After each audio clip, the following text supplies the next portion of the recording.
Alhamdulillah, wassalatu wassalam ala rasulillah, wa ala alihi wa sahbihi wa man walah, wa ba'd. Chers frères et sœurs, nous nous retrouvons aujourd'hui pour ce séminaire à l'approche du mois béni de Ramadan afin de nous rappeler des choses essentielles parmi les jugements religieux et les exhortations profitables qui nous permettront, incha'Allah ta'ala, de profiter de ce mois de la meilleure manière. Comme cela a été annoncé, nous allons, lors des 2 premières assises, lire ensemble une courte épître écrite par l'imam, le grand savant, le cheikh Al-Uthaymin, rahimahullah.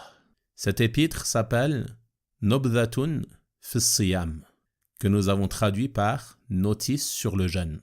Et je vous invite à télécharger le livret au format PDF dont le lien a été partagé.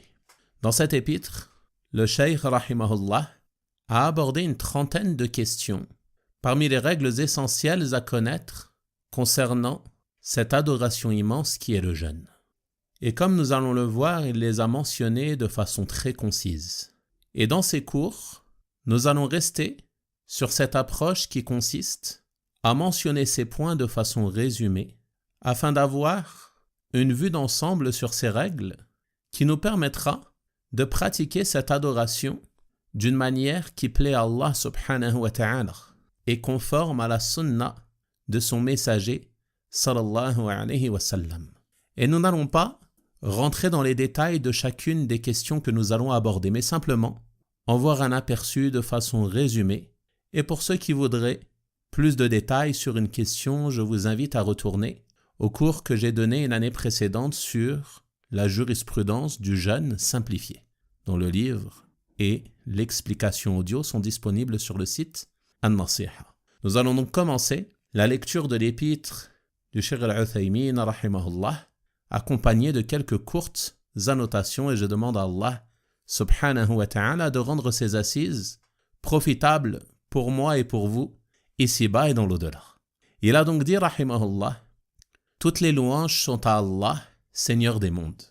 Qu'Allah couvre d'éloges et salue notre prophète Muhammad, ainsi que sa famille et l'ensemble de ses compagnons. Ceci dit, voici une notice sur le jeûne, son jugement, les catégories de gens dans le jeûne, ce qui l'annule et d'autres bénéfices cités de façon concise. » Donc à travers cette courte introduction, le cheikh rahimahullah ta'ala nous annonce l'ensemble des questions qu'il va aborder à travers ces quelques lignes. Et il nous précise qu'il mentionne cela de façon concise. Cet épître est comme un sommaire des règles essentielles du jeûne. Il les a mentionnées point par point et il n'a pas mentionné d'explication détaillée. Et ce afin de faciliter à l'ensemble d'entre nous la connaissance de ces règles ou la révision de ces règles. Il commence donc dans l'introduction par la définition du jeûne ainsi que son jugement. Et il dit premièrement, le jeûne consiste à vouer l'adoration à Allah en délaissant ce qui l'annule du lever de l'aube, c'est-à-dire al-fajr, jusqu'au coucher du soleil, c'est-à-dire al-maghrib. Ceci est la définition religieuse du jeûne. Et on voit à travers les paroles de l'auteur le point le plus important qui malheureusement échappe à beaucoup de gens. Il dit, rahimahullah, le jeûne consiste à vouer l'adoration à Allah. Le jeûne, mes frères et sœurs, ce n'est pas une simple coutume ou une simple tradition. Ce n'est pas un événement culturel, mais c'est une adoration qui est vouée à Allah subhanahu wa ta'ala, Seigneur des mondes. Lorsque tu jeûnes, tu ne jeûnes pas pour faire comme les gens ou comme les membres de ta famille. Lorsque tu jeûnes, tu ne jeûnes pas pour faire plaisir à tes parents ou pour t'adapter à la société ou à ton entourage, non. Tu jeûnes pour vouer l'adoration à Allah. Rappelle-toi de cela. Le jeûne, ce n'est pas non plus une simple privation de nourriture et de boisson, mais c'est une adoration immense qui te rapproche de ton Seigneur subhanahu wa ta'ala. Et celui à qui échappe cette intention, celui qui jeûne simplement par habitude, par coutume ou par tradition, ses parents jeûnaient et lui ont appris le jeûne, et il jeûne comme eux le faisaient. Il se peut qu'il ne récolte de son jeûne que la faim et la fatigue, wal-'iyadhu billah. Donc la première chose sur laquelle le jeûneur doit se concentrer à l'approche de ce mois et de se rappeler de son intention et de sa motivation à jeûner. C'est ça la première chose sur laquelle tu dois te concentrer. Est-ce que tu jeûnes pour Allah subhanahu wa ta'ala? Est-ce que tu t'apprêtes à accueillir ce mois pour rechercher l'agrément de ton Seigneur? Ou bien tu jeûnes simplement par habitude ou pour faire comme les gens de ta famille? Pose-toi cette question. C'est d'une grande importance. Car le prophète sallallahu alayhi wa sallam a dit dans le hadith « Les actes ne valent que par leurs intentions et chacun d'entre vous aura ce dont il a eu l'intention. » Chacun d'entre vous sera rétribué en fonction de son intention. Donc la priorité pour chacun d'entre nous est de purifier son cœur. Se rappeler que ce jeûne est une adoration par laquelle on se rapproche de notre Seigneur. Et celle-ci consiste, comme nous l'a dit l'auteur, à délaisser ce qui l'annule. Donc il a mentionné cela de manière globale pour que cela englobe tout ce qui annule le jeûne. Et on verra cela certainement dans le second cours, qu'il fait partie des choses qui annulent le jeûne, notamment le fait de boire et de manger. Et d'autres choses qui annulent le jeûne, comme on le verra. Donc le jeûne consiste à vouer l'adoration à Allah en délaissant ces choses-là. Tu délaisses ces choses qui habituellement te sont permises. Les permis de boire et de manger tout au long de l'année. Mais lorsque tu jeûnes, tu t'abstiens de ces choses-là. Pourquoi? Pour vouer l'adoration à Allah subhanahu wa ta'ala. Et ceci contient de nombreux bénéfices. Car le fait de se priver de nourriture et de boissons et des autres choses qui annulent le jeûne vont t'aider à purifier ton âme.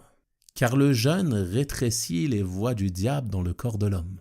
Également, lorsque tu jeûnes, tu te prives de ces choses qui te sont permises. Donc tu t'entraînes à te détacher des désirs éphémères de ce bas monde. Tu délaisses cela pour Allah subhanahu wa ta'ala, espérant obtenir sa récompense dans l'au-delà. Donc ça va t'aider à détacher ton cœur de cette dunya.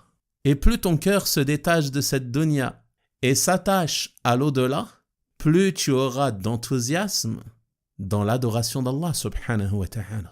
Et tu multiplieras les œuvres de bien. Et ça, c'est une des raisons pour lesquelles on voit les musulmans avoir plus d'enthousiasme, plus d'entrain dans les adorations durant le mois de Ramadan. Également, le fait de ressentir la douleur de la faim et de la soif durant le jeûne, ça pousse la personne qui jeûne à avoir de la compassion pour ceux qui sont privés de ces bienfaits ou qui en manquent tout au long de l'année. Ça te rappelle leur situation de faim et de soif, et ceci va te pousser à faire preuve de générosité envers eux et à ne pas les oublier. Et le jeûne comprend de nombreux bénéfices et sagesses que le musulman découvre chaque année lorsqu'il pratique cette noble adoration qui consiste à délaisser ce qui annule le jeûne parmi nourriture, boisson et autres désirs pour vouer l'adoration à Allah subhanahu wa ta'ala. Et quand ceci doit être délaissé, le cheikh nous dit du lever de l'aube, c'est-à-dire du fajr, jusqu'au coucher du soleil, c'est-à-dire al-maghrib. Donc, une fois que l'aube se lève, c'est-à-dire lorsque se distingue le fil blanc de l'aube du fil noir de la nuit, qui est ce qu'on appelle l'aube véridique. Le jeûne devient obligatoire durant le mois de Ramadan. Comme le démontre la parole d'Allah subhanahu wa ta'ala, وَكُلُوا وَاشْرَبُوا حَتَّى يَتَبَيَّنَ لَكُمُ الْخَيْطُ الْأَبْيَضُ مِنَ الْخَيْطِ الْأَسْوَدِ مِنَ الْفَجْرِ. Mangez et buvez jusqu'à ce que se distingue pour vous le fil blanc de l'aube du fil noir de la nuit. ثُمَّ أَتِمُّوا الصِّيَامَ إِلَى اللَّيْلِ. Ensuite, complétez le jeûne jusqu'à la nuit, c'est-à-dire jusqu'au coucher du soleil. Donc ceci concerne la définition du jeûne dans la terminologie religieuse.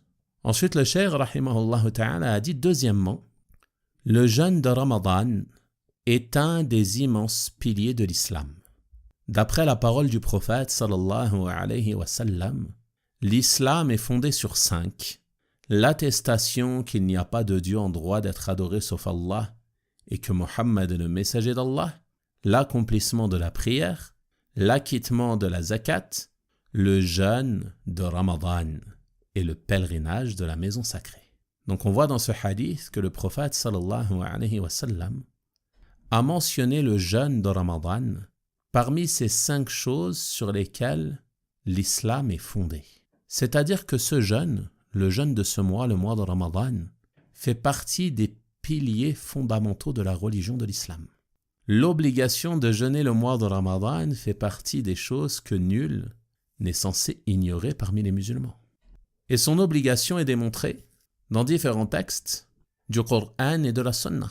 Allah subhanahu wa ta'ala a dit dans Surat al-Baqarah « Ya ayyuhalladhina amanu, kutiba alaykumus siyam » Ô vous qui croyez, le jeûne a été prescrit pour vous, c'est-à-dire le jeûne vous a été enjoint. Le jeûne a été rendu obligatoire pour vous. Kama kutiba ala alladhina min qablikum, comme il a été prescrit à ceux avant vous.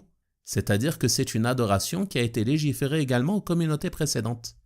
Et ceci nous démontre son importance et l'amour d'Allah subhanahu wa ta'ala pour cette adoration. Puis il conclut ce verset en disant « La'allakum tattaqoun » Ainsi atteindrez-vous la piété.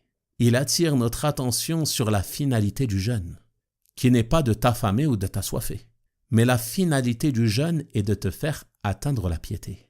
Que tu t'améliores dans ta relation avec Allah subhanahu wa ta'ala, que tu t'améliores dans ta relation avec les gens, que tu te réformes, que tu agisses de manière correcte, aussi bien dans tes adorations que dans tes relations avec les gens. C'est ça la finalité du jeûne, que tu deviennes vertueux, que tu fasses partie des serviteurs vertueux d'Allah subhanahu wa ta'ala, que ton comportement change, que ta relation avec la prière, avec le Coran, elle change, que tu deviennes meilleur à la fin de ce mois que tu ne l'étais avant qu'il n'arrive. C'est ça l'objectif. Ainsi atteindrez-vous la piété. Donc le jeûne, c'est comme une école. Tu t'entraînes à la piété. Tu délaisses ces choses qui te sont permises et ceci t'aide et te donne la force de délaisser d'autant plus les choses qui te sont interdites. Et là, on voit l'erreur que commettent beaucoup de personnes, et on reviendra sur ce point, Inch'Allah, dans le second cours, qui est de continuer à longueur de journée, nombre de péchés durant le mois de Ramadan. Ils délaissent la nourriture et la boisson qui à la base sont des choses permises, en dehors du mois de Ramadan, mais ils continuent leurs péchés. Ils continuent de manifester leur perversité et ainsi de suite. Et nul doute que cela ne jeûne pas comme il plaît à Allah subhanahu wa ta'ala. Et comme je l'ai dit, on reviendra sur ce point tout à l'heure, Inch'Allah ta'ala. Donc le jeûne fait partie des piliers de la religion de l'islam, le jeûne du mois de Ramadan. Et ceci nous démontre son importance. Ceci nous démontre qu'il ne convient pas de négliger ce mois. Un homme est venu au prophète sallallahu alayhi wa sallam et lui a dit « Ô messager d'Allah, informe-moi de ce qu'Allah a rendu obligatoire pour moi comme jeûne. » Il répondit « Le mois de Ramadan. » Puis il lui dit « Dois-je accomplir autre que celui-ci » Il répondit « Non, sauf si tu le fais volontairement. » Donc le jeûne du mois de Ramadan est d'une grande importance, mes frères et sœurs. C'est une adoration immense que l'on ne doit pas négliger. Et les jours de ce mois ne doivent pas passer comme passent les autres jours de l'année. Mais on doit leur accorder une attention particulière. Et c'est pour cela qu'on se rappelle de ces règles, afin de pouvoir jeûner correctement, afin de pouvoir jeûner d'une manière qui plaît à notre Seigneur, subhanahu wa ta'ala. Après cette courte introduction, le cheikh rahimahullah ta'ala a dit les catégories de gens dans le jeûne. C'est-à-dire qu'il va nous exposer pour qui le jeûne est obligatoire, pour qui il ne l'est pas et pour qui il incombe de rattraper ou non en fonction de la situation. Il a donc dit premièrement, le jeûne est obligatoire pour tout musulman, pubère, doué de raison, capable et résident. Toute personne qui remplit ces 5 conditions a pour obligation de jeûner le mois de Ramadan. Tu es musulman, tu es pubère, tu as toute ta raison, tu as les capacités de jeûner, tu es résident, tu as pour obligation de jeûner. Il ne t'est pas permis de délaisser le jeûne dès lors que tu remplis ces 5 conditions. Et si tu délaisses le jeûne, que tu manges ou que tu bois volontairement durant une journée du mois de Ramadan, alors tu commets un grave péché duquel il t'incombe de te repentir. Ne prends pas cela à la légère. Ne pense pas que rompre le jeûne durant une journée du mois de Ramadan est une chose sans gravité. C'est un péché immense auprès d'Allah subhanahu wa ta'ala. Dans un hadith authentifié par l'imam al-Albani rahimahullah ta'ala, le prophète sallallahu alayhi wa sallam a dit: durant mon sommeil, 2 hommes vinrent à moi, me prirent par mes avant-bras, m'emmenèrent près d'une montagne ardue et me dirent de monter. Je leur dis alors que je ne pouvais pas et ils dirent: nous allons te faciliter cela. Je suis donc monté jusqu'à arriver au niveau le plus élevé au centre de la montagne. J'entendis alors des cris et interrogeai à leur sujet. Ils me dirent: ce sont les hurlements des habitants de l'enfer. Ils m'emmenèrent ensuite jusqu'à faire face à des gens suspendus par leurs talons d'Achille. Les extrémités de leur bouche étaient fendues et du sang coulait de cet endroit. Je dis alors: qui sont-ils? Ils répondirent: ce sont ceux qui rompent leur jeûne avant l'heure de la rupture. Ce sont ceux qui rompent leur jeûne avant l'heure de la rupture, c'est-à-dire avant le coucher du soleil.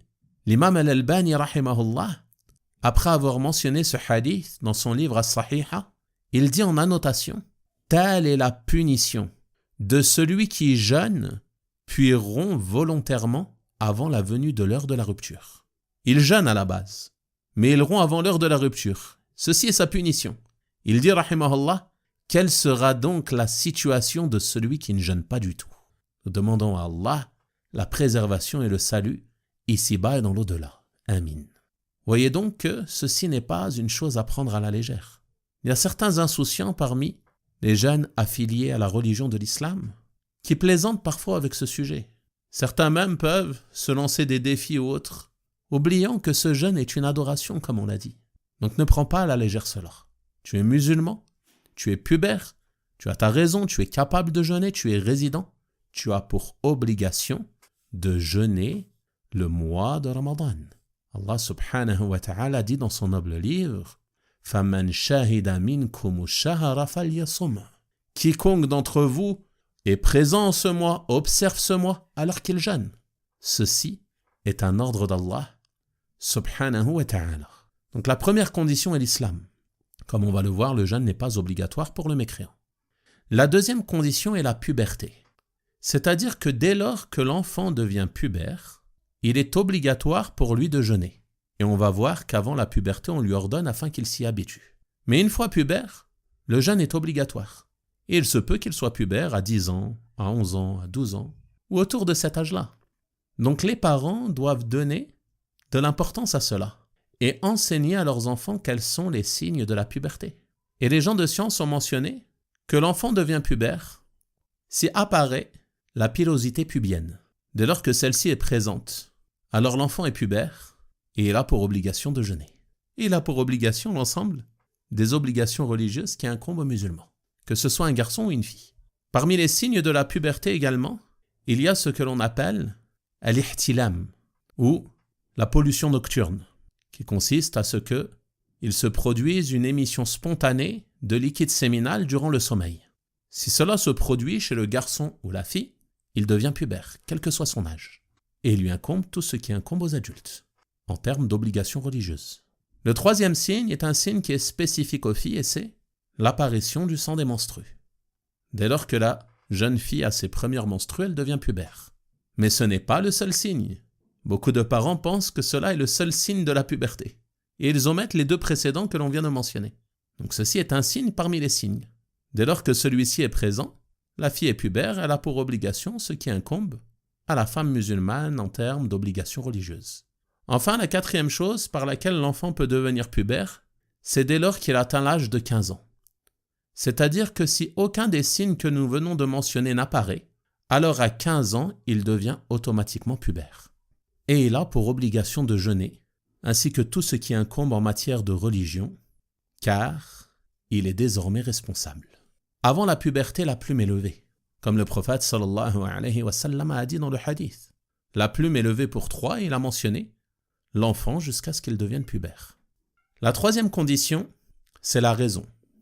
Être doué de raison. Celui qui n'a pas sa raison, comme on va le voir, le jeûne n'est pas obligatoire pour lui. La 4e condition est d'être capable, et on verra quels sont ceux qui ne sont pas capables de jeûner et qu'est-ce qu'ils doivent faire selon la situation. Et la cinquième condition, c'est d'être résident, car celui qui voyage a la permission de ne pas jeûner. Donc le cheikh rahimahullah ta'ala commence à développer concernant chacune de ces conditions. Et il dit deuxièmement, le mécréant ne jeûne pas. On a vu que le jeûne est obligatoire pour tout musulman. Le mécréant, lui, il ne jeûne pas, car il n'est pas concerné par la pratique des obligations religieuses. Bien que celle-ci lui soit demandée, mais tant qu'il n'est pas entré en islam, tant qu'il n'est pas musulman, il ne lui est pas utile de jeûner. Et j'attire votre attention, et je fais une parenthèse justement sur une question importante à ce sujet, qui est que lorsqu'on souhaite appeler une personne à l'islam, la première chose qu'on lui ordonne n'est pas de jeûner. Ce n'est pas le jeûne de Ramadan. Le jeûne de Ramadan, ce n'est pas le premier pilier de la religion. Ce n'est pas en jeûnant le mois de Ramadan qu'on devient musulman. Mais comment devient-on musulman? On devient musulman en attestant que La ilaha illallah, Muhammadun Rasulullah. En attestant qu'il n'y a pas de Dieu en droit d'être adoré, sauf Allah, et que Muhammad est le messager d'Allah. C'est cela la première chose à laquelle on se doit d'inviter les gens afin qu'ils entrent en islam. Et non pas leur ordonner de jeûner le mois de Ramadan, ni de délaisser la consommation de viande de porc ou la consommation d'alcool ou autre chose semblable. Car tout cela ne leur sera d'aucune utilité tant qu'ils n'auront pas attesté qu'il n'y a de Dieu en droit d'être adoré qu'Allah et que Muhammad est le messager d'Allah. Donc la première chose est la prononciation de la double attestation de foi. Donc il dit, rahimahullah, le mécréant ne jeûne pas. Et le rattrapage du jeûne n'est pas obligatoire pour lui s'il devient musulman. Une personne entre en islam à l'âge de 50 ans. Va-t-on lui dire de rattraper les années précédentes le jeûne qu'elle n'a pas pratiqué? La réponse est non. Il n'était pas musulman. Donc on ne lui demande pas de rattraper. Également, s'il entre en islam au cours du mois. Supposons que cette année, une personne, le 15e jour du mois de Ramadan, elle entre en islam. Est-ce qu'on lui ordonne, après le mois de Ramadan, de rattraper les 2 premières semaines passées? La réponse est non, car le jeûne n'était pas obligatoire pour elle. Et s'il se convertit, s'il entre en islam durant une journée de Ramadan, il entre en islam à midi. Le matin, il a bu, il a mangé. À midi, il entre en islam. Qu'est-ce qu'il doit faire? La réponse est qu'il doit s'abstenir dès lors qu'il entre en islam. Toutefois, il ne devra pas rattraper ce jour. Mais il a pour obligation de s'abstenir et de jeûner une fois qu'il est devenu musulman. Ensuite, le cheikh, rahimahullah ta'ala, a dit, troisièmement, l'enfant impubère n'a pas pour obligation de jeûner. Toutefois, on lui ordonne le jeûne afin qu'il s'y habitue. Donc on a vu que lorsque l'enfant n'est pas pubère, la plume est levée et le jeûne n'est pas pour lui une obligation. Mais est-ce que cela signifie qu'on ne le fait pas jeûner? La réponse est non. Car il fait partie des responsabilités des parents d'habituer leurs enfants à jeûner. Imagine que l'enfant devienne pubère à 11 ans et qu'il n'a jamais jeûné. Il n'a jamais de sa vie jeûné une journée de l'aube jusqu'au coucher du soleil. Et le jeûne devient subitement obligatoire pour lui. Cela va être très difficile. Il aura du mal à jeûner. Et à ce moment-là, s'il rompt le jeûne, il commettra un grave péché. Car il a pour obligation de jeûner, étant donné qu'il est devenu pubère.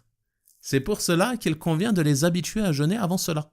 Et telle était l'habitude des compagnons, radiyallahu anhum, qui habituaient leurs enfants à jeûner, comme cela est rapporté concernant le jour de Ashura. Rubayy' bint Mu'awwidh, radiyallahu anha, a dit, nous jeûnions le jour de Ashura et nous faisions jeûner nos enfants. Nous leur faisions des jouets en laine, puis lorsque l'un d'entre eux pleurait pour de la nourriture, nous lui donnions ce jouet jusqu'à ce que vienne le moment de la rupture. Al-Hafiz ibn Hajar, rahimahullah ta'ala, a dit, ce hadith est une preuve qu'il est légiféré d'entraîner les enfants à jeûner. Tu les entraînes, pourquoi? Afin que lorsque le jeûne deviendra obligatoire pour eux, ils puissent jeûner avec facilité. Et là, tu vois l'erreur de certains parents qui pensent être bienfaisants envers leurs enfants en ne leur ordonnant pas le jeûne. Ils pensent que c'est de la bienfaisance de dire il est petit, laisse-le. Il lui sert à manger, il lui sert à boire, et il ne fait jamais jeûner. Et subitement, l'enfant devient pubère. Le jeûne devient obligatoire pour lui. Il n'a jamais jeûné, c'est difficile. Et à qui revient la faute ici, de cette difficulté? La faute, elle revient à ses parents, qui ne l'ont pas habitué. Lorsqu'il est petit, tu l'habitues. Si vraiment une journée est difficile pour lui, il pourra rompre. Le mieux est de faire comme il faisait les compagnons. Tu les occupes, tu les distrais, pour que la journée puisse terminer et qu'il mange au soir avec les adultes. Mais si vraiment c'est très difficile, il pourra rompre, car le jeûne n'est pas obligatoire pour lui. Donc il va s'habituer comme cela, Inch'Allah. Mais une fois pubère, il n'aura plus le droit de rompre si cela est difficile. Il devra patienter. Donc tu vois l'importance qu'il y a dans cet ordre et dans cette habitude qu'avaient les compagnons, radiyallahu anhum. Et ceci ne doit pas être négligé. Ne pensez pas être bienfaisant envers vos enfants si vous ne leur ordonnez pas de jeûner. La bienfaisance, c'est de leur ordonner de jeûner, afin qu'ils puissent jeûner avec facilité, afin qu'ils aiment cette adoration, afin qu'ils s'habituent à cela. Donc le cheikh, il nous dit toutefois, on lui ordonne le jeûne afin qu'il s'y habitue. Donc ceci est la responsabilité des parents. Dès que l'enfant est en mesure de jeûner, de supporter le jeûne, on lui ordonne afin qu'il s'y habitue. Et généralement, c'est autour de l'âge auquel il commence à prier. Généralement, à l'âge de 7 ans, on ordonne à l'enfant la prière, on lui ordonne les autres obligations religieuses, et parmi elles le jeûne. Ensuite, le cheikh, rahimahullah ta'ala, a dit quatrièmement, celui qui a perdu la raison n'a pas pour obligation de jeûner, ni de nourrir, c'est-à-dire ni de nourrir un pauvre, même s'il est adulte. Il en est de même pour le déficient mental qui n'a pas la capacité de discernement. Il y a certaines personnes qui n'ont pas la raison. Allah subhanahu wa ta'ala nous en préserve et guérisse l'ensemble des malades musulmans. Celui qui n'a pas la capacité ni la faculté de discernement. Il n'a plus la raison pour avoir une intention. Sa démence est telle qu'il ne sait plus ce qu'il fait, ce qu'il dit, ou alors, comme c'est le cas de certaines personnes âgées qui souffrent de certaines maladies, ils perdent la mémoire et ils oublient constamment. Ils n'ont plus la capacité de discernement. Ceux-là ne sont plus concernés par l'obligation du jeûne. Et il n'est pas demandé de nourrir un pauvre pour chaque jour qu'ils n'ont pas jeûné. Pourquoi ? Car la plume est levée. On a vu le hadith du prophète sallallahu alayhi wa sallam où il dit « La plume est levée pour 3. Parmi eux, on a vu l'enfant jusqu'à ce qu'il devienne pubère, et il y a aussi el-majnoun, donc celui qui a perdu sa raison, jusqu'à ce qu'il la retrouve. Celui qui n'a pas sa raison, la plume est levée. Dès lors que la plume est levée, il n'a pas pour obligation de jeûner. Et s'il jeûne, son jeûne ne sera pas valide. Donc ni il ne jeûne, ni on ne nourrit un pauvre pour lui. Et entre dans cela, comme on a dit, la personne âgée qui a perdu la capacité de discernement. Cinquièmement, celui qui est incapable de jeûner pour une raison constante, comme la personne âgée et le malade atteint d'une maladie dont on n'espère pas la guérison. Alors il devra nourrir un pauvre pour chaque jour. On a vu qu'il faisait partie des conditions d'obligation du jeûne que la personne soit capable. Celui qui n'est pas capable de jeûner, le jeûne n'est pas obligatoire pour lui. Et l'incapacité, elle peut être constante, tout comme elle peut être temporaire et occasionnelle. Donc ici, il commence par aborder la question de celui qui est incapable de jeûner pour une raison constante. Et il a mentionné 2 catégories de personnes. La personne âgée, celle qui en raison de son âge ne supporte plus le jeûne. Celle-ci, elle est excusée, homme ou femme. Dès lors qu'ils ne supportent plus le jeûne, ils n'ont plus pour obligation de jeûner. La deuxième catégorie de personnes, c'est le malade, mais pas toute maladie. Le malade atteint d'une maladie dont on n'espère pas la guérison, une maladie chronique. Il n'a pas pour espoir de guérir. Il pense que cette maladie durera constamment, d'après les avis médicaux qui lui ont été donnés. Et cette maladie l'empêche de jeûner, soit en raison de la difficulté, soit le jeûne aggrave la maladie, soit il a des traitements qui sont indispensables à prendre en journée. Donc il est incapable de jeûner. Celui-ci, étant donné qu'il n'espère pas guérir, il n'espère pas qu'il y ait un moment où il pourra rattraper. Il est comme la personne âgée qui ne supporte plus le jeûne. Donc, ni le jeûne ne lui est obligatoire, ni le rattrapage, mais qu'est-ce qui lui incombe ? Il lui incombe de nourrir un pauvre pour chaque jour.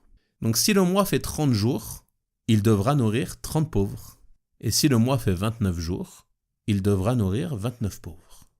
Et il peut faire cela quotidiennement s'il le souhaite, ou alors à la fin du mois en réunissant 30 pauvres, de la manière qui lui est facilitée.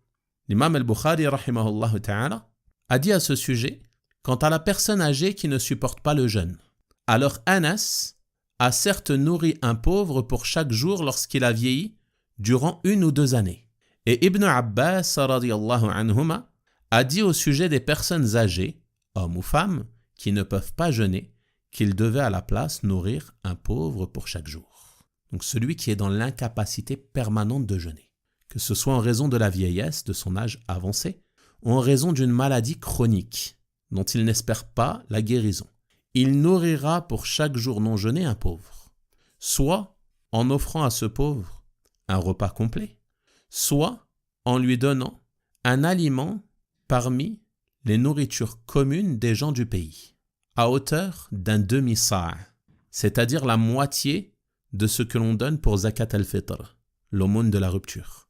Pour l'aumône de la rupture, on donne un sa', ou bien un sa' de riz, ou bien un sa' de semoule, ou bien un sa' de couscous, selon l'aliment qui est consommé dans le pays où cette aumône, où cette compensation est donnée. Donc concernant la compensation du jeûne pour le malade chronique ou la personne âgée, c'est la moitié de ce que l'on donne pour l'aumône de la rupture, soit un demi-sa'. Et le sa', pour être sûr de l'atteindre, les savants l'ont évalué à 3 kilos, comme l'a dit l'imam Ibn Baz, rahimahullah ta'ala. Donc la moitié d'un sa', c'est 1,5 kg. Donc pour chaque jour non jeûné, on donnera 1,5 kg de riz, par exemple, à un pauvre, ou 1,5 kg de semoule. Donc si le mois fait 30 jours, on donnera à la fin du mois 45 kg d'une de ces denrées, ou on pourra partager et donner 15 kg d'une denrée, 15 kg d'une autre, 15 kg d'une troisième, parmi les denrées communes des gens du pays, les nourritures de base, et on donne cela à un ou plusieurs pauvres. Et ainsi la personne se sera acquittée de cette compensation, insha'Allah ta'ala. Ensuite, le cheikh, rahimahullah ta'ala, a dit, sixièmement, le malade atteint d'une maladie occasionnelle dont on attend la guérison. Si le jeûne lui est difficile, il peut rompre et il rattrapera après sa guérison. Donc on a vu le cas de la maladie chronique. Ici on a la maladie occasionnelle, celui qui a une grippe ou autre parmi les maladies dont on espère la guérison, de courte durée. Celui-ci, il regardera si le jeûne lui est difficile.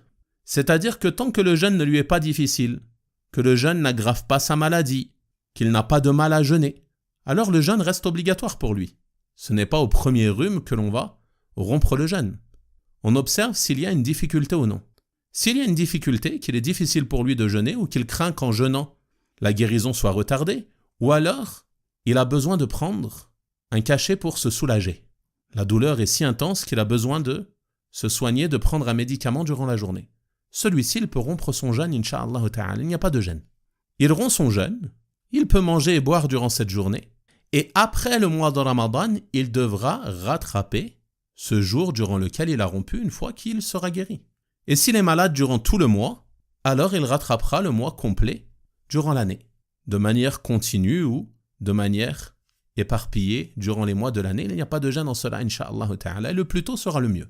L'essentiel est qu'il rattrape l'équivalent des jours durant lesquels il a rompu. S'il a été malade 5 jours, que durant ces 5 jours il a rompu, il n'a pas jeûné, il rattrapera 5 jours. S'il a été malade 10 jours, qu'il a rompu le jeûne durant 10 jours, il rattrapera ces 10 jours. Mais comme on a dit, il faut observer s'il y a ou non une difficulté. En l'absence de difficulté, pour une maladie légère qui ne lui rend pas difficile le jeûne, il jeûne. Mais s'il y a une difficulté ou qu'il a besoin de se soigner, alors il peut rompre et il rattrapera, insha'Allah ta'ala. Septièmement, donc on est toujours dans la condition de la capacité. La femme enceinte et celle allaitante. Si le jeûne leur est difficile en raison de la grossesse ou de l'allaitement, ou de la peur pour leur enfant, elles peuvent rompre et rattraperont quand cela leur sera facilité et que la peur sera dissipée. Cela est ce qui incombe à la femme enceinte et celle allaitante. Si le jeûne leur est difficile, il nous dit, qu'est-ce qu'on comprend ? On comprend que si le jeûne n'est pas difficile, alors elles jeûnent. Mais si le jeûne leur est difficile, en raison de la grossesse, en raison de l'allaitement, ou alors le jeûne n'est pas difficile, mais elle a peur pour son enfant. Elle a peur que le jeûne nuise à l'enfant dans son ventre. Ou alors, elle a peur de manquer de lait pour l'enfant qu'elle allaite. Dans ce cas-là, elle peut rompre. En l'absence de difficulté et en l'absence de peur, elle jeûne. Ça, c'est très important. Les sœurs doivent bien noter cela. En l'absence de difficulté et en l'absence de peur pour l'enfant, elle jeûne. Ce n'est pas automatique. C'est si le jeûne est difficile ou s'il y a une peur pour l'enfant. Elle peut rompre le jeûne. Mais s'il n'y a pas de peur, aucune crainte pour l'enfant, que la grossesse se passe pour le mieux, qu'elle jeûne sans aucune difficulté, alors elle jeûne. Et si c'est une femme allaitante, que le jeûne ne l'empêche pas d'allaiter son enfant, qu'elle arrive à l'allaiter, alors elle jeûne. Et de la même manière, si la femme arrive à jeûner certains jours et pas d'autres, ce n'est pas automatique qu'elle va s'abstenir de jeûner durant tout le mois. Il y a certaines femmes, par exemple, qui, pour l'allaitement, vont avoir besoin de se nourrir un jour sur deux. Elles jeûnent un jour sur deux et elles arrivent très bien à jeûner de cette manière. Ou alors, elles jeûnent et de temps en temps, lorsqu'elles se sentent faibles ou qu'elles manquent de lait, elles rompt son jeûne pour pouvoir reprendre des forces durant le mois de Ramadan. Alors elle agit ainsi. Cela est meilleur pour elle de jeûner avec les gens, de jeûner avec les musulmans, tant qu'elle en a les capacités, qu'il n'y a pas de difficulté, qu'il n'y a pas de crainte pour l'enfant. Et non pas automatiquement ne pas jeûner durant tout le mois de Ramadan. Mais elle évalue sa situation. Et les femmes sont différentes à ce sujet. Elles ne sont pas toutes pareilles. Il y en a certaines qui vont jeûner sans aucune difficulté, tout le mois. D'autres qui ne vont pas du tout pouvoir jeûner. Et il y en a d'autres qui vont pouvoir alterner. Certains jours, elles vont jeûner, d'autres, elles ne vont pas jeûner en fonction de la situation. Donc la femme observe cela et c'est elle qui connaît le mieux sa personne. Et elle agit en fonction de ce qui la rapproche le plus d'Allah subhanahu wa ta'ala entre le fait de jeûner ou non. Ensuite, une fois le mois de Ramadan terminé, dès qu'elle en aura les capacités, c'est-à-dire une fois la grossesse terminée ou une fois qu'elle aura terminé d'allaiter son enfant, ou une fois qu'elle n'aura plus de peur pour son enfant, alors elle rattrapera ses jours manqués. C'est cela qui lui incombe et rien d'autre. Il ne lui incombe que de rattraper ces jours manqués, comme l'a mentionné l'auteur, rahimahullah ta'ala, et j'ai mentionné les détails à ce sujet lors de l'explication du livre La jurisprudence du jeûne simplifié. Et la femme ne doit pas être négligente concernant le rattrapage de ces jours manqués, car nombre de sœurs laissent le mois suivant arriver sans se soucier du rattrapage des jours qu'elles ont manqués en raison de la grossesse ou de l'allaitement. Certaines disent « j'étais enceinte et je n'ai pas pu jeûner, puis ensuite j'ai allaité ». Mais bien souvent, l'allaitement n'empêche pas de jeûner tout au long de l'année, surtout les jours d'hiver qui sont très courts. Nombre de femmes peuvent jeûner durant les jours d'hiver. Bien sûr, il y a toujours des exceptions. Comme je l'ai dit, les femmes ne sont pas toutes pareilles. Mais celle qui peut, elle observe sa situation, elle ne néglige pas cela. Elle se rappelle de cette obligation de rattraper ses jours manqués et elle fait ce qui est en son possible et ce qui lui est facilité, tant qu'elle n'a aucune peur pour son enfant, qu'il soit dans son ventre ou qu'elle l'allaite. Wallahu ta'ala a'lam. Ensuite, le cheikh rahimahullah ta'ala a dit huitièmement, celui contraint de rompre pour sauver quelqu'un de la noyade ou d'un incendie. Il le sauve, puis il rattrapera. Donc cette question, elle peut concerner, par exemple, les secouristes, les pompiers ou autres. Il se peut que faire face à un incendie exige de lui une certaine capacité physique qu'il n'a pas lorsqu'il jeûne. Donc étant donné qu'il a une vie à sauver, le fait de sauver une vie est prioritaire. Il pourra rompre son jeûne pour cela et il rattrapera ensuite ce jour qu'il a manqué, incha'Allah ta'ala.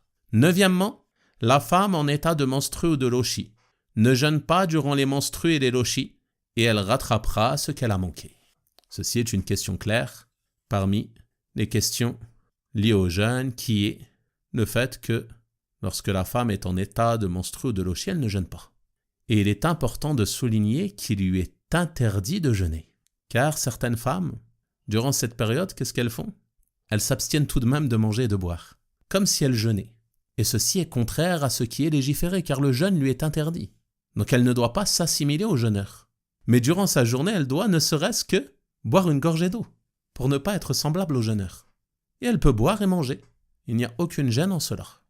Car, lorsqu'elle a ses menstrues, elle ne prie pas et elle ne jeûne pas. Il en est de même pour les lochis qui surviennent après l'accouchement.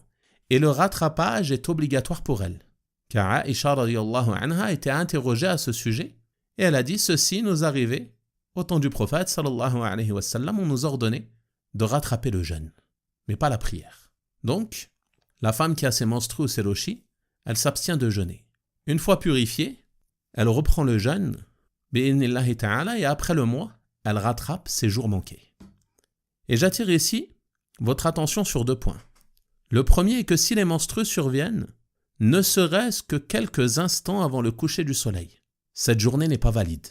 Dès lors que la femme constate la venue des menstrues, quelques minutes avant le coucher du soleil, son jour n'est pas valide et elle devra le rattraper. Et si elle le constate après le coucher du soleil, que doit-elle faire? C'est un jour de Ramadan, elle est en train de préparer le repas, par exemple. Elle pose la table, elle rompt son jeûne, et alors qu'elle part faire ses ablutions, elle constate qu'elle ne peut plus prier. Dans cette situation, dès lors qu'elle ne sait pas si les menstrues sont survenus avant ou le coucher du soleil, elle se base sur la certitude. Et la certitude, c'est quoi? C'est qu'elle les a constatées après le coucher du soleil. Donc, cette journée est valide, elle n'a pas à la rattraper. Mais si elle constate cela avant le coucher du soleil, alors elle rattrape ce jour et il n'est pas valide. La deuxième question, on va y revenir tout à l'heure, Inch'Allah, c'est si elle constate le retour de sa pureté avant l'aube. Avant l'aube, elle constate qu'elle est pure. Il n'y a plus d'écoulement de sang. Elle a retrouvé sa pureté. Alors elle a pour obligation de jeûner, même si ce n'est que quelques instants avant l'aube. Et elle peut faire son ghusl après al-fajr, il n'y a pas de gêne. Mais si la pureté est constatée, elle a pour obligation de jeûner. Toutefois, si la pureté est constatée après le fajr, elle constate qu'elle est pure, alors elle ne peut pas jeûner, elle devra rattraper ce jour. Dixièmement, le voyageur a le choix de jeûner ou de rompre. Et il rattrapera les jours durant lesquels il n'a pas jeûné. Que son voyage soit occasionnel comme le voyage pour la Umrah, ou habituel comme les chauffeurs de taxi. On peut mentionner aussi les chauffeurs routiers ou autres travails semblables qui mènent la personne à voyager dans son quotidien. S'ils le veulent, ils peuvent rompre dès lors qu'ils ne sont pas dans leur ville, c'est-à-dire dès lors qu'ils ne sont pas dans leur ville et qu'ils se déplacent à une distance de voyage. Donc le voyageur, il a le choix de jeûner ou non. Le jeûne n'est pas une obligation pour lui. Car le prophète sallallahu alayhi wa sallam a été interrogé au sujet du jeûne durant le voyage et il a dit si tu veux, tu peux jeûner et si tu le veux, tu peux rompre. Et Allah subhanahu wa ta'ala a dit dans le Coran وَمَنْ كَانَ مَرِيضًا أَوْ عَلَى سَفَرٍ فَعِدَّةٌ مِنْ أَيَّامٍ أُخَرَ. Et celui qui est malade ou en voyage, alors qu'il jeûne un nombre égal d'autres jours. Cela signifie que le voyageur a le droit de ne pas jeûner même durant les journées de Ramadan, dès lors qu'il est en voyage. Même si le voyage n'est pas difficile pour lui, il a le droit de ne pas jeûner. C'est une permission. Mais bien sûr, s'il n'a aucune difficulté, il est certainement préférable pour lui de jeûner afin de jeûner avec les musulmans et de ne pas avoir de jours à rattraper. Mais il a cette permission. Et le voyage qui permet de rompre, c'est celui qui permet de raccourcir la prière. C'est-à-dire lorsque tu te déplaces, que tu vises une destination qui se trouve à une distance supérieure à 80 km de ton lieu de résidence. Donc dès lors que tu te déplaces vers une telle destination, que ce soit de manière occasionnelle, comme le cheikh l'a dit, rahimahullah, celui qui voyage pour la Umrah, ou alors de manière habituelle, celui qui tous les jours pour son travail il voyage. Il est chauffeur routier, il part tous les jours à 200 km de son lieu de résidence. Celui-ci est voyageur quotidiennement. Dès qu'il sort de sa ville, pour se diriger vers une destination qui est à une distance supérieure à 80 km, il est en voyage. Il raccourcit ses prières, il a la permission de les réunir et il a la permission de rompre son jeûne. Et comme on l'a dit, si le jeûne n'est pas difficile pour lui, alors le mieux est certainement de jeûner, mais il a le choix. Anas radiyallahu anhu a dit, lorsque nous voyagions avec le prophète sallallahu alayhi wa sallam, le jeûneur ne blâmait pas le non-jeûneur et le non-jeûneur ne blâmait pas le jeûneur. C'est-à-dire que les deux situations sont permises. Tu peux jeûner comme ne pas jeûner. Sauf si le jeûne est difficile pour toi. S'il est difficile pour toi de jeûner lors du voyage, ça te rend le voyage difficile. Tu es épuisé. Et ici, j'attire l'attention de nos frères et sœurs justement qui vont faire les rites de la Umrah durant une journée du mois de Ramadan. Ils vont par exemple faire la Umrah à l'heure de Dhuhr ou à l'heure de l'Asr. Durant une journée, il se peut qu'ils soient épuisés du voyage et qu'ils aient très soif.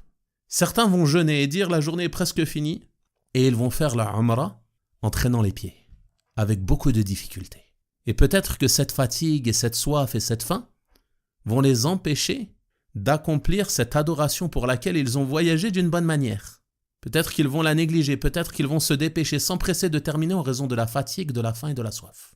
Donc à cela, nous leur disons, le mieux pour toi est de rompre, de profiter de la permission, tu es en voyage. Romps ton jeûne et accomplis les rites de ta Umrah de la meilleure manière. Et rappelle-toi de la parole du prophète sallallahu alayhi wa sallam qui a dit « Il ne fait pas partie de la piété de jeûner lors d'un voyage. » C'est-à-dire lorsque cela est difficile. Lorsque le jeûne est difficile à supporter, ceci ne fait pas partie de la piété. Ceci était donc les 10 points que l'auteur rahimahullah ta'ala a mentionnés concernant les catégories de gens dans le jeûne. Il est passé ensuite à une autre question importante que nul parmi nous n'est censé ignorer et qui concerne ce qui annule le jeûne. En effet, nous avons vu tout à l'heure que le jeûne consiste à s'abstenir de certaines choses. Par conséquent, il y a des choses qui, si elles sont faites, vont annuler le jeûne et le rendre invalide. Et avant de les mentionner, l'auteur, rahimahullah ta'ala, nous a cité les conditions qui doivent être réunies pour que le jeûne soit invalidé. Il a donc dit « Le jeûneur ne rompt pas s'il consomme quelque chose qui rompt le jeûne par oubli ou ignorance. » On voit donc ici, à travers sa parole, que celui qui ignore qu'une chose annule le jeûne, et par conséquent fait cette chose durant une journée du mois de Ramadan, alors son jeûne n'est pas invalide. Pourquoi ? Car il ignore le jugement. Ou alors s'il oublie, c'est-à-dire qu'il sait, mais par oubli il va manger, par oubli il va boire, ou autre chose semblable. Dans ce cas-là, son jeûne n'est pas annulé. Et l'auteur, rahimahullah ta'ala, a mentionné 3 preuves à ce sujet. Il a dit, rahimahullah, le jeûneur ne rompt pas s'il consomme quelque chose qui rompt le jeûne par oubli ou ignorance, en raison de la parole d'Allah, Rabbana la tu'akhidhna in nasina aw akhta'na. Seigneur, ne nous châtie pas, ne nous demande pas de compte, s'il nous arrive d'oublier ou de commettre une erreur. Et Allah subhanahu wa ta'ala a accepté cette invocation, comme cela est venu dans le hadith authentique. Donc celui qui fait une chose par oubli ou par erreur, il est excusé par Allah subhanahu wa ta'ala.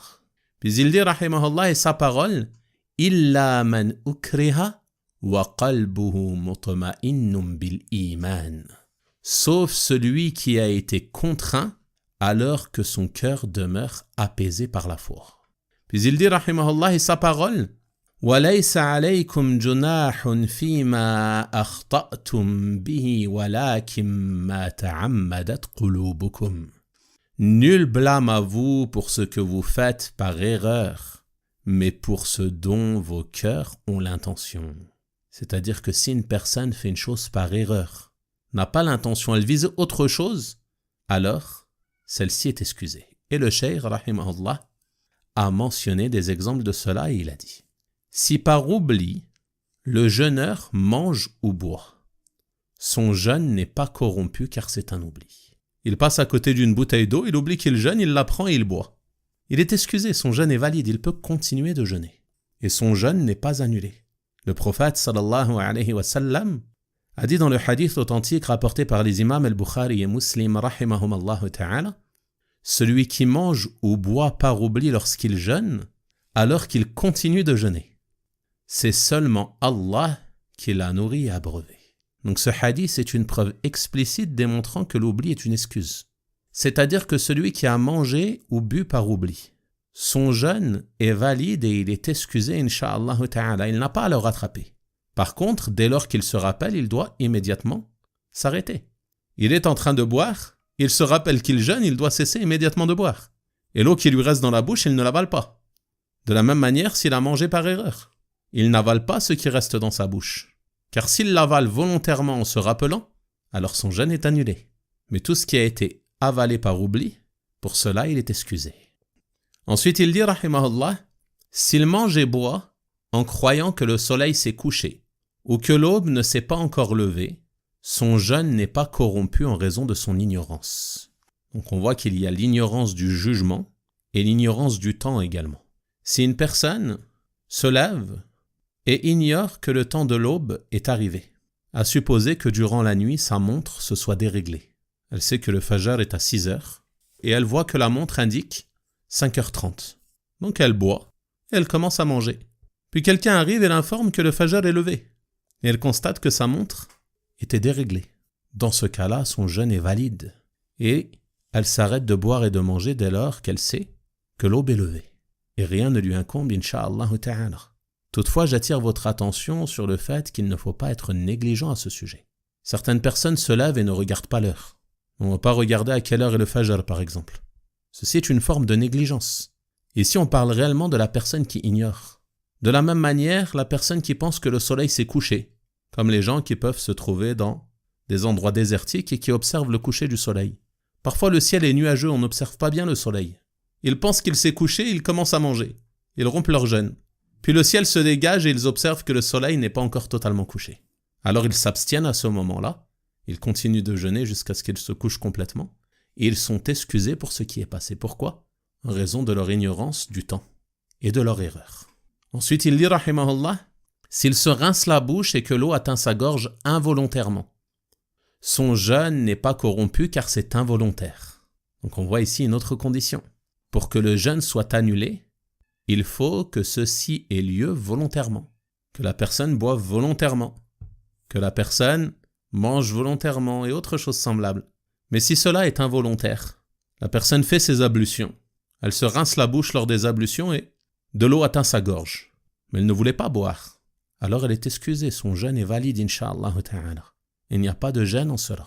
Donc pour que le jeûne soit annulé, il faut que la personne sache que ceci annule le jeûne, qu'elle se rappelle au moment où elle le fait, que ce ne soit pas un oubli, et qu'elle le fasse volontairement, que ceci ne soit pas involontaire. Ensuite il dit, rahimahullah, en cas d'émission spontanée, en cas d'ihtilam, durant son sommeil, son jeûne n'est pas corrompu car il ne l'a pas choisi. Si une personne dort durant la journée du mois de Ramadan et fait un rêve et constate à son réveil que le liquide séminal est sorti, son jeûne n'est pas corrompu. Pourquoi? Car ceci n'a pas été choisi. Ceci n'a pas été fait volontairement. Donc ceci n'a aucune incidence sur la validité du jeûne, incha'Allah ta'ala. Donc après avoir mentionné ces conditions, le cheikh rahimahullah ta'ala nous dit: les choses qui annulent le jeûne sont au nombre de 8. Premièrement, le coït, c'est-à-dire le rapport intime entre l'homme et son épouse. S'il a lieu pendant une journée de Ramadan, par un jeûneur pour qui le jeûne est obligatoire, il devra alors, en plus du rattrapage, une expiation aggravée, qui consiste à affranchir un esclave, s'il n'en trouve pas, jeûner 2 mois consécutifs, et s'il n'en est pas capable, nourrir 60 pauvres. Telle est l'expiation qui est venue dans le hadith rapporté par les imams al-Bukhari et Muslim, rahimahumallahu ta'ala, d'après Abu Huraira, radiyallahu ta'ala anhu. Donc il fait partie des choses qui sont à délaisser durant les journées de jeûne, tout ce qui est lié au désir charnel, et plus particulièrement les rapports intimes. Il est rapporté dans le hadith al-Qudsi qu'Allah subhanahu wa ta'ala a dit au sujet du jeûneur: il délaisse sa boisson, sa nourriture et son désir pour moi. Ce qui est visé par le désir, c'est le rapport intime qui est interdit durant les journées de jeûne. Donc si ceci a lieu, le jeûne est annulé. La personne devra rattraper le jour durant lequel ceci a eu lieu. Et en plus du rattrapage, il devra aussi s'acquitter d'une expiation qui est une expiation aggravée en raison de la gravité de ce qu'il a commis durant une journée de jeûne obligatoire. Il devra donc affranchir un esclave. S'il n'en trouve pas, s'il n'y a pas d'esclave à affranchir, comme c'est le cas aujourd'hui, il devra jeûner 60 jours consécutifs. C'est une obligation. Pour expier son péché, de jeûner 60 jours consécutifs. Et s'il ne peut pas, s'il n'est pas capable, si sa santé ne lui permet pas de jeûner 60 jours consécutifs, il devra alors nourrir 60 pauvres. Et ceci concerne celui qui commet cela durant une journée de jeûne de Ramadan qui lui est obligatoire. C'est pour cela que le cheikh rahimahullah ta'ala a dit: s'il a lieu pendant une journée de Ramadan par un jeûneur pour qui le jeûne est obligatoire. Donc si ça a lieu en dehors du mois de Ramadan, il n'est pas concerné par cette expiation. Si ça a lieu par un jeûneur pour qui le jeûne n'est pas obligatoire, un voyageur par exemple, si cela arrive durant une journée de Ramadan, durant un voyage, il n'est pas concerné par cette expiation. Pourquoi? Car le voyageur a le droit de rompre son jeûne. Donc l'expiation concerne celui qui fait cela durant une journée de Ramadan, lorsque le jeûne lui est obligatoire. Ensuite, il a dit, rahimahullah, deuxièmement, l'émission du liquide séminal, al-mani, en état d'éveil, donc contrairement au rêve, comme on l'a vu, provoqué par des mouvements de main, une embrassade, une accolade ou autre chose semblable. En ce qui concerne les mouvements de main, ceci est interdit, que la personne jeûne ou non. Ceci fait partie des choses qui ne sont pas permises pour le musulman. Mais si l'émission du liquide est provoquée par une embrassade ou une accolade avec son épouse, alors ceci viendra annuler le jeûne. Car ceci fait partie des désirs desquels il incombe aux musulmans de s'éloigner lorsqu'ils jeûnent. Et c'est pour cela que les gens de science ont dit que l'embrassade, l'accolade et autres, parmi les choses semblables, sont détestables durant les journées de jeûne pour celui dont cela éveille les désirs. Car il y a des personnes qui arrivent à se contrôler et d'autres qui n'y arrivent pas. Donc s'il n'y arrive pas, il est détestable pour lui d'embrasser son épouse durant une journée de jeûne. Car cela peut conduire à éveiller des désirs qui vont le mener à la corruption de son jeûne. Mais s'il ne craint pas cela, s'il ne craint pas la corruption de son jeûne, alors il n'y a pas de mal, incha'Allah ta'ala. Car le prophète, sallallahu alayhi wa sallam, embrassait ses épouses lorsqu'il jeûnait. Aïcha radiyallahu anha a dit « Et il était le plus apte parmi vous à contrôler ses désirs. » Donc on voit que la question est liée au contrôle des désirs. Si la personne sait se contrôler, il n'y a pas de jeûne. Mais si la personne ne sait pas se contrôler, qu'elle craint la corruption de son jeûne, alors ceci est détestable et il convient de s'en écarter. De la même manière, le fait de porter son regard de sorte à éveiller ses désirs, que ce soit sur une personne qui lui est licite, ou pire encore, sur une personne qui lui est illicite. Ceci est d'autant plus grave car cela comporte le péché de regarder une personne qu'il n'a pas le droit de regarder. Ensuite, il dit, rahimahullah, troisièmement, manger ou boire, que ce soit en ingérant une chose profitable ou une chose nuisible comme la fumée. Donc tout le monde sait que lorsqu'on jeûne, nous n'avons pas le droit de manger ou de boire, quels que soient les aliments ou quelles que soient les boissons. Et le cheikh, rahimahullah ta'ala, nous apporte une précision ici et nous dit que ce soit en ingérant une chose profitable ou une chose nuisible comme la fumée.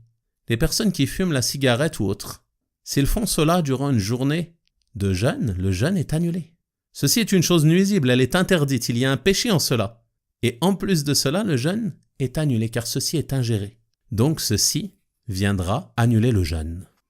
Quatrièmement, les injections nutritives qui permettent de se passer de nourriture car elles sont semblables au fait de manger et boire.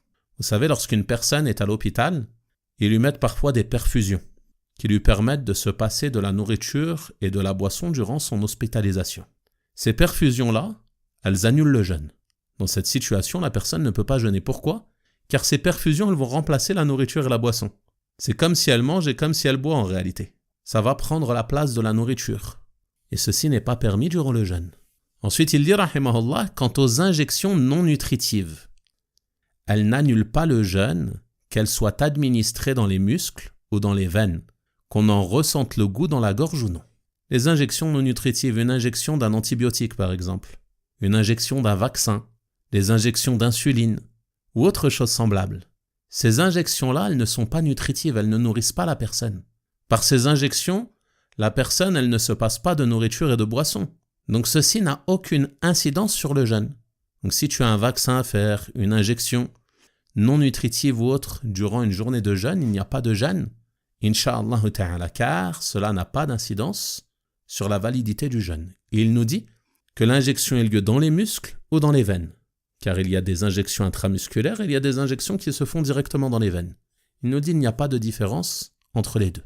Dès lors que c'est une injection non nutritive, qu'elle ne remplace pas la nourriture et la boisson, elle n'a pas d'incidence sur la validité du jeûne, incha'Allah ta'ala. Cinquièmement, les transfusions sanguines. À l'exemple du jeûneur qui souffre d'une hémorragie, on lui transfuse du sang à la place de celui qui l'a perdu. Donc lorsqu'une personne fait une hémorragie, généralement on va lui transfuser du sang d'une autre personne, afin de combler le manque qu'il a perdu. Et cette transfusion sanguine, elle va annuler le jeûne.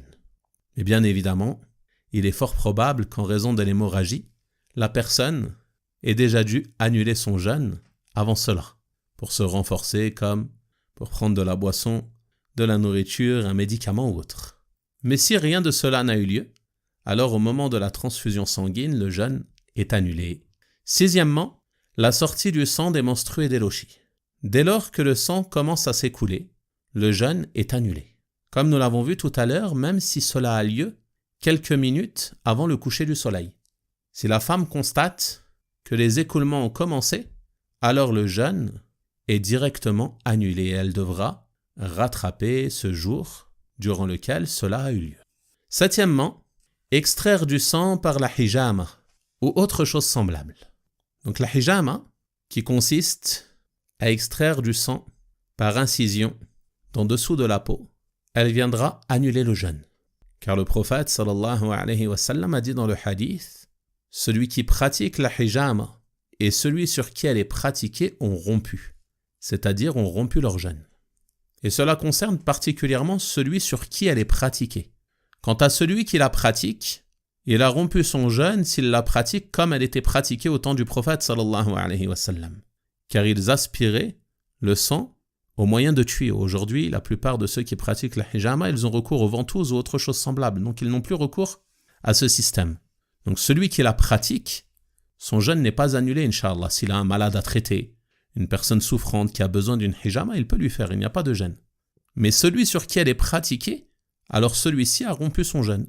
S'il y a une urgence qu'il en a besoin, il n'y a pas de jeûne, il est malade, il annulera son jeûne pour cela. Et s'il n'y a pas d'urgence, alors il attendra le soir pour que soit pratiquée sur lui la hijama. Et parmi les choses semblables à la hijama, il y a le don du sang, le fait d'extraire son sang pour le donner. Ceci annule le jeûne également. Le cheikh rahimahullah ta'ala nous dit, quant à la perte de sang suite au saignement du nez, au retrait d'une dent ou autre chose semblable, elle n'annule pas le jeûne car ce n'est pas une hijama et n'y est pas semblable. Il peut arriver à la personne de saigner du nez, il peut arriver à la personne de saigner des gencives, que ce soit lors d'une visite chez le dentiste ou autre, ou il peut arriver à la personne de saigner d'une autre partie du corps en se coupant ou autre. Et tous ces écoulements de sang n'ont aucune incidence sur la validité du jeûne, Inch'Allah ta'ala. Ensuite, il dit, rahimahullah, le vomissement volontaire, mais s'il vomit involontairement, son jeûne n'est pas annulé. En effet, le prophète sallallahu alayhi wa sallam a dit dans le hadith, rapporté par Abu Daoud, At-Tirmidhi et Ibn Majah, et authentifié par Al-Albani rahimahumullah ta'ala, celui sur qui le vomissement a pris le dessus n'a aucun rattrapage à faire. Et celui qui a vomi volontairement devra rattraper son jeûne. Donc ça revient aux conditions que l'on a vues tout à l'heure. Si c'est involontaire, le vomissement il prend le dessus. Il ne peut rien faire. Donc ceci n'aura aucune incidence sur son jeûne car cela est sorti indépendamment de sa propre volonté. Mais celui qui vomit volontairement, qui se force à vomir, certaines personnes lorsqu'elles ont la nausée, elles se forcent à vomir. Alors celui-ci, il aura annulé son jeûne. Donc ceci sont les 8 annulatifs du jeûne que l'auteur, rahimahullah ta'ala, a mentionné ici. Ensuite, il a dit bénéfices. Il rajoute certains bénéfices concernant le jeûne. Premièrement, il est permis au jeûneur de placer l'intention de jeûner alors qu'il est en état de grande impureté, puis de se laver après le lever de l'aube, après al-fajr. Lorsque l'on jeûne, concernant le jeûne obligatoire, et plus particulièrement celui du mois de Ramadan, il est obligatoire d'avoir l'intention du jeûne durant la nuit. Le prophète sallallahu alayhi wa sallam a dit dans le hadith, quiconque n'a pas l'intention de jeûner avant l'aube, alors son jeûne n'est pas valide. Ceci concerne le jeûne obligatoire. Il est impératif d'avoir l'intention de jeûner avant l'aube, même si ce n'est que quelques minutes avant le fajr. Donc si quelqu'un se réveille et se trouve en état de janaba, en état de grande impureté, il place l'intention de jeûner et sa grande impureté ne l'empêche pas de jeûner. Il peut commencer par prendre son repas avant l'aube, prendre suhour, il n'y a pas de jeûne, et il fera son ghusl une fois le fajr entré. Son jeûne est valide et il n'y a pas de jeûne en cela, Inch'Allah ta'ala. Deuxièmement, il nous dit un autre cas semblable, si la femme retrouve sa pureté avant l'aube, avant le fajr, durant Ramadan, après les menstrues ou les lochis, il est obligatoire pour elle de jeûner, même si elle ne se lave qu'après le lever de l'aube. Si quelques minutes avant l'aube, la femme constate le retour de sa pureté, ou bien par le retour des pertes blanches, ou bien par l'assèchement de la partie. À partir de ce moment-là, elle a retrouvé sa pureté et il lui incombe de se purifier. Tant que l'aube n'est pas arrivée, que le temps du fajr n'est pas entré, alors elle a pour devoir de mettre l'intention de jeûner. Ensuite, elle peut prendre son suhour s'il lui reste du temps, et elle peut faire son ghusl après l'entrée du temps du fajr, et il n'y a pas de jeûne en cela, Inch'Allah ta'ala, comme pour le cas précédent. Donc, en résumé sur ces 2 points, l'état d'impureté majeure, l'état de grande impureté, n'empêche pas à la personne de mettre l'intention de jeûner. Et il est possible de faire le ghusl après le fajr. Ce n'est pas une condition d'être en état de pureté au moment du fajr. Troisièmement, il est permis au jeûneur de se faire retirer une dent, de soigner une blessure, d'utiliser des gouttes pour les yeux et les oreilles. Ceci n'annule pas le jeûne, même s'il ressent le goût des gouttes dans sa gorge. Donc ici, le cheikh, rahimahullah, nous mentionne des choses qui sont permises durant le jeûne et que certaines personnes pourraient penser interdites, comme le fait de se faire retirer une dent, ou tout simplement de se rendre chez le dentiste, s'il y a un besoin en cela. Ceci n'a aucune incidence sur la validité du jeûne.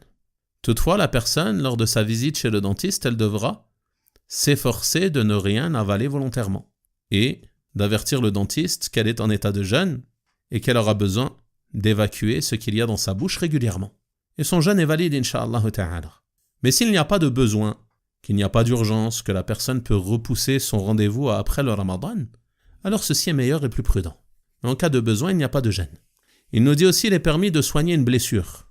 Si tu as une blessure, tu peux la désinfecter, tu peux mettre un médicament dessus. Ceci n'a aucune incidence sur le jeûne. D'utiliser des gouttes pour les yeux et les oreilles. Les gouttes pour les yeux et les gouttes pour les oreilles, elles sont permises durant le jeûne. Il n'y a pas de gêne à les utiliser.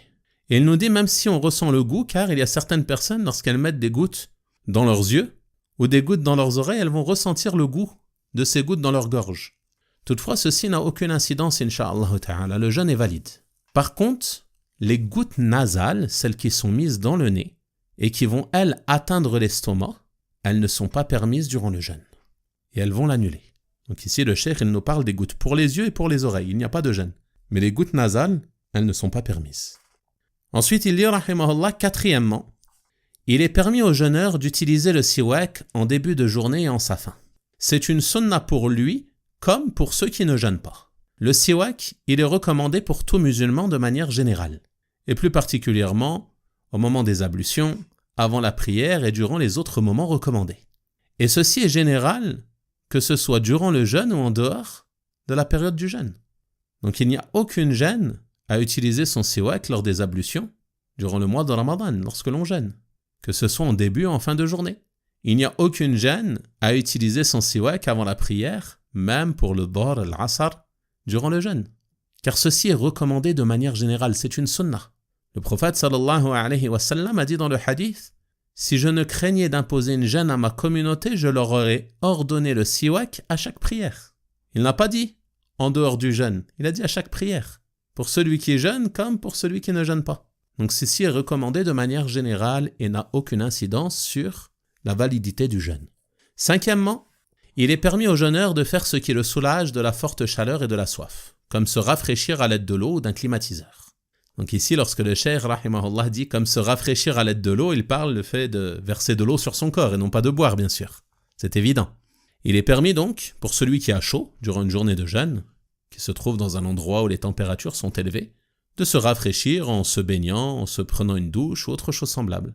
Il n'y a pas de gêne à utiliser également la climatisation. Dès lors que la personne a des moyens de se rafraîchir, il lui est permis de faire les causes, lui facilitant de patienter face à cette chaleur. Sixièmement, il est permis au jeûneur d'inhaler par la bouche ce qui le soulage des difficultés respiratoires provoquées par la tension ou autre. Ceci concerne particulièrement les asthmatiques, qui ont besoin d'utiliser certains inhalateurs durant la journée en raison d'essoufflement ou autre, à l'exemple de la ventoline. La ventoline, elle n'a aucune incidence sur la validité du jeûne, incha'Allah ta'ala, car elle est inhalée par les voies respiratoires. Cela ne va pas à l'estomac. Cela se dirige vers les poumons. Donc il n'y a pas de gêne, incha'Allah ta'ala. Par contre, il y a certains médicaments qui, eux, contiennent de la poudre à l'intérieur, qui est avalée et qui va se diriger vers l'estomac. Ceux-là ne sont pas permis durant le jeûne, sauf s'il y a une urgence et la personne annulera son jeûne. Mais le fait d'inhaler la ventoline ou ce qui est semblable, cela n'a pas d'incidence sur le jeûne, incha'Allah ta'ala. Aussi, la personne a besoin de mettre un masque à oxygène pour des gènes respiratoires. Cela n'a aucune incidence sur la validité de son jeûne, incha'Allah ta'ala. Septièmement, il est permis au jeûneur d'humidifier ses lèvres avec de l'eau si elles sont sèches et de se rincer la bouche sans se gargariser avec de l'eau. Si tu as les lèvres sèches lors du jeûne ou la bouche sèche, il t'est permis de mettre de l'eau dans la bouche et de la rincer et ensuite de la faire ressortir, et ceci n'a aucune incidence sur la validité de ton jeûne. Toutefois, tu ne dois pas te gargariser avec de l'eau, c'est-à-dire mettre l'eau au fond de la bouche, à l'entrée de la gorge, en faisant un gargarisme. Car en faisant cela, il y a de grands risques que l'eau soit ingérée. Et c'est d'ailleurs pour cela que le prophète sallallahu alayhi wa sallam a ordonné, à titre de recommandation, d'insister lors du rinçage de la bouche et du nez lorsque l'on fait les ablutions, sauf pour celui qui jeûne. Sauf pour celui qui jeûne, c'est-à-dire qu'il n'insiste pas. Il se rince la bouche, il se rince le nez, mais il n'insiste pas, de crainte que l'eau atteigne sa gorge et son estomac. Mais si tu as un besoin, que tu as les lèvres sèches, tu peux te rincer la bouche avec de l'eau. Et tu fais attention de ne pas en avaler. Et si tu en avales involontairement, que tu as tout fait pour ne pas l'avaler, ton jeûne est valide, incha'Allah ta'ala. Huitièmement, il est recommandé aux jeûneurs de retarder le repas de fin de nuit, as-suhur, à l'approche de l'aube et de hâter la rupture dès le coucher du soleil. Donc en ce qui concerne le suhur, on le prendra à l'approche du temps de l'aube. Ceci est recommandé. Si tu le prends plus tôt, il n'y a pas de gêne en cela, incha'Allah ta'ala. Mais à titre de recommandation, il est mieux d'attendre l'approche du lever de l'aube. Et en ce qui concerne la rupture, il est légiféré de se hâter dès le coucher du soleil. C'est-à-dire que dès qu'on a la certitude que le soleil est couché, il est légiféré de s'empresser de rompre son jeûne. Et celui qui ne peut pas voir le coucher du soleil, alors, il se basera sur l'appel à la prière ou les temps de prière. Et dès que le mu'adhin fera l'appel à la prière, ou qu'il constatera que le temps de la prière est entré, via les calendriers indiquant les horaires de prière, il s'empressera de rompre son jeûne, incha'Allah ta'ala. Ensuite, le cheikh, rahimahullah ta'ala, a dit, il est aussi recommandé de rompre son jeûne avec des dattes fraîches, s'il n'en trouve pas avec des dattes sèches, s'il n'en trouve pas avec de l'eau. Comme cela est venu dans le hadith du prophète sallallahu alayhi wa sallam, qui rompait son jeûne avec des dattes fraîches. S'il n'en trouvait pas avec des dattes sèches, s'il n'en trouvait pas avec quelques gorgées d'eau. Ceci est la sunna. Donc s'il n'y a pas de dattes et qu'il y a d'autres aliments, commence par boire quelques gorgées d'eau pour mettre en pratique la sunna. S'il n'en trouve pas, s'il n'y a ni dattes ni eau, alors avec toute nourriture licite. L'essentiel est de rompre son jeûne. Mais la sunna est de commencer par des dattes fraîches, s'il n'y en a pas, des dattes sèches, et s'il n'y en a pas, de l'eau. Après, tu peux boire ou manger ce que tu veux. Ensuite, il dit, s'il n'en trouve pas, il n'a ni à manger ni à boire. Supposez qu'il est en voiture, sur l'autoroute. Il n'a ni boisson, ni nourriture. Qu'est-ce qu'il fait? Il nous dit, rahimahullah, il place dans son cœur l'intention de rompre jusqu'à ce qu'il trouve de quoi le faire. C'est-à-dire qu'il met l'intention de ne plus jeûner. Il n'est plus en état de jeûne. Il a rompu son jeûne de par son intention. Et dès qu'il trouvera de quoi boire et manger, il mangera et boira, incha'Allah ta'ala. Neuvièmement, il est recommandé aux jeûneurs de multiplier les actes d'obéissance et de s'écarter de toutes les choses détestables. Dans les deux derniers points, le cheikh rahimahullah ta'ala attire notre attention sur un point important qui est la nécessité de profiter du mois de Ramadan pour multiplier le bien et les bonnes actions et réformer son âme et se corriger en délaissant les péchés et les mauvaises actions. Il est recommandé aux jeûneurs de multiplier les actes d'obéissance. Le mois de Ramadan, c'est le mois du Coran. On multiplie la récitation du Coran. Le mois de Ramadan, c'est le mois de la prière de Tarawih. Le musulman va être assidu à la prière de Tarawih. Le mois de Ramadan, c'est le mois où le prophète sallallahu alayhi wa sallam était le plus généreux. Il était le plus généreux des gens et il était encore plus généreux durant le mois de Ramadan. Le mois de Ramadan, c'est le mois durant lequel il est légiféré pour toi de prendre les voies et d'emprunter les moyens qui te mèneront à la piété, qui te mèneront à la vertu. S'écarter de toutes les choses détestables. Ne fais pas comme ces personnes aujourd'hui qui disent « cela n'est pas interdit, c'est détestable ». Naam, mais si cela est détestable, tu es récompensé si tu le délaisses pour Allah subhanahu wa ta'ala, donc délaisse-le. C'est une barrière entre toi et l'interdit. Délaisse les choses détestables et multiplie les œuvres de bien, multiplie les aumônes, multiplie la bienfaisance envers les gens, sois bienfaisant envers les gens de ton entourage.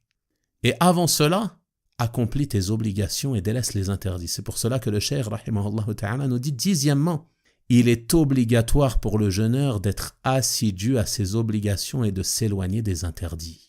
Il est obligatoire. Il n'y a pas que le jeûne comme adoration.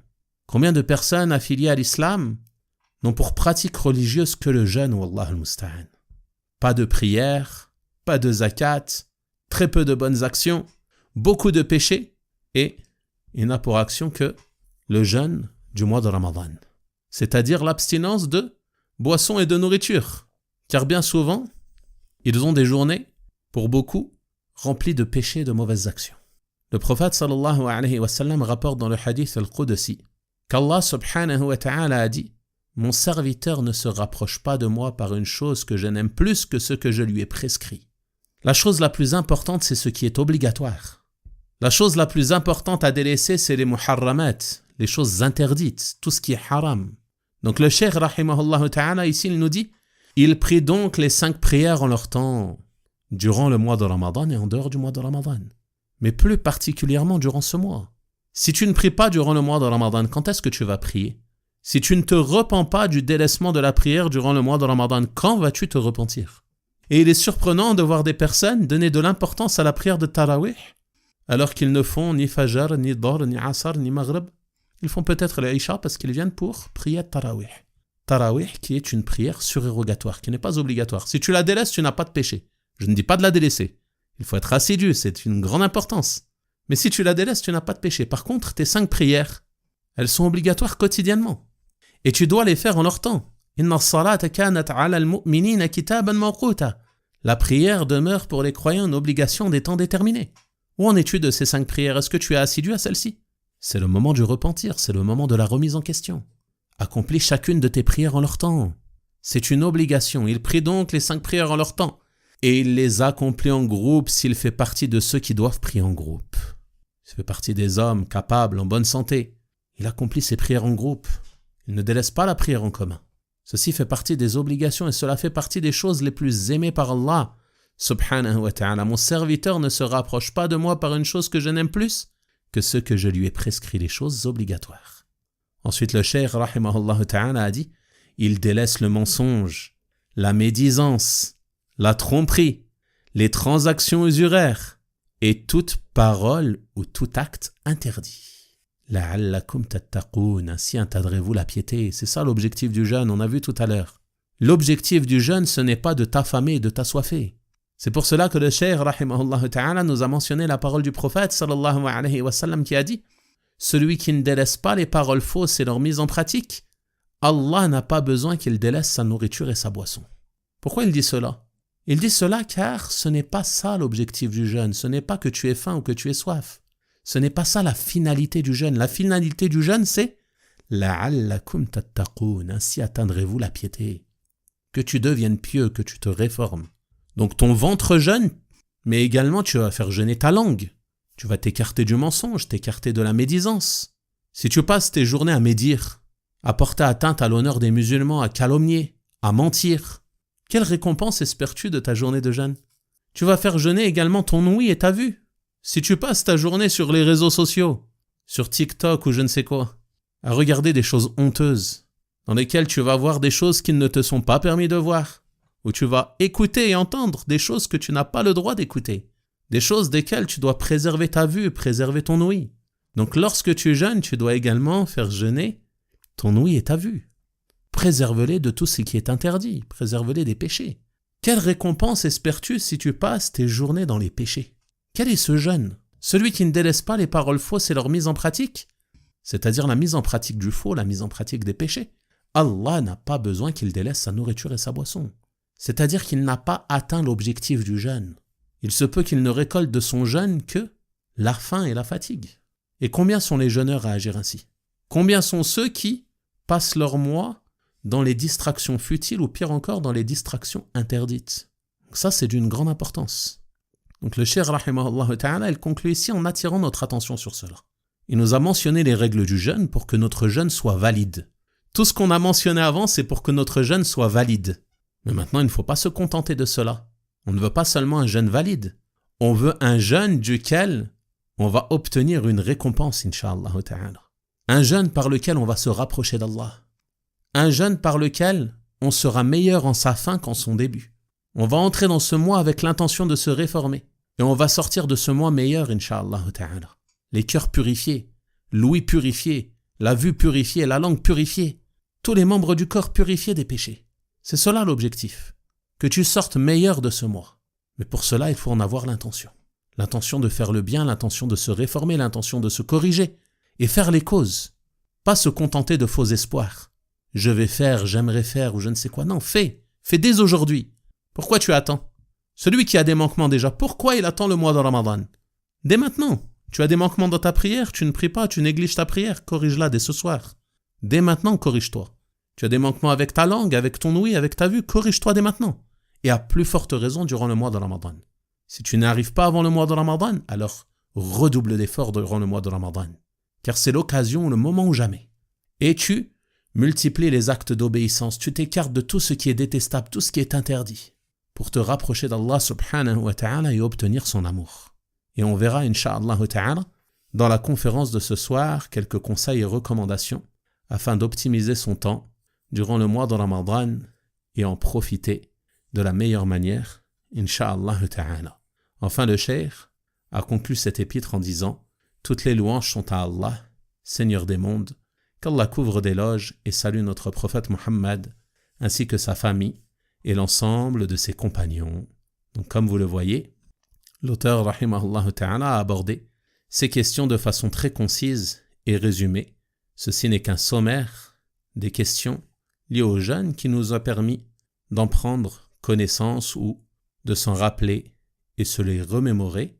Et pour ceux qui veulent plus de détails à ces sujets, incha'Allah ta'ala, vous pouvez revenir au cours sur la jurisprudence du jeûne simplifié. On a donc terminé la lecture de cet épître et je demande à Allah subhanahu wa ta'ala de récompenser, de pardonner, d'élever en degré l'éminent cheikh, le grand savant, Muhammad ibn Salih al-Uthaymin, rahimahullah, ainsi que l'ensemble des savants de la sunna. Ce qui était juste provient d'Allah subhanahu wa ta'ala et les erreurs et les manquements ne proviennent que de moi et du diable. Et je demande à Allah subhanahu wa ta'ala de me pardonner. Wa sallallahu wa sallama wa baraka ala nabiyyina Muhammad wa ala alihi wa sahabatihi ajma'in walhamdulillahi rabbil alamin.